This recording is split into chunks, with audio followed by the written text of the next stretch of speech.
ব্যবসায়ী যে চালা বা ফুটপাতের যে আমরা লোক, আজকে আমরা চাল আসছি, যদি তারা দোকান তুলে দেয় তাহলে আমরা ছিনতাইকারী হব।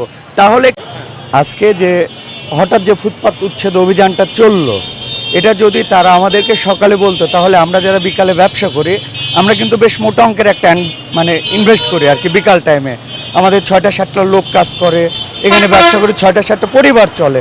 হঠাৎ করে এসে যে তারা তুলেটা দিল, এটা যদি এভাবে না তুলে দেয়, তারা যদি আমাদেরকে সকালে বলতো যে ভাই আপনারা বিকালে দোকান লাগান না, তাহলে আমরা বন্ধ রাখতাম। কারণ অতীতে আমরা কিন্তু এই কাজ করছি।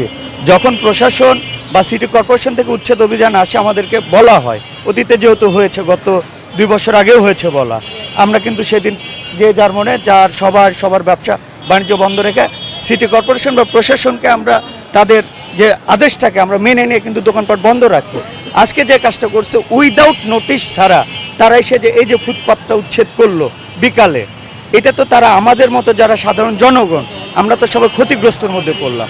তাতে দেখা যাচ্ছে অনেক ব্যবসায়ী কিন্তু একটা বাক্য ব্যবহার করতেছে যে আমরা যারা সাধারণ ব্যবসায়ী যে চালা বা ফুটপাতের যে আমরা লোক, আজকে আমরা চাল আসছি, যদি তারা দোকান তুলে দেয় তাহলে আমরা ছিনতাইকারী হব।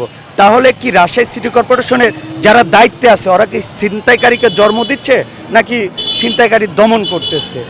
এছাড়া আর কি আছে বলার?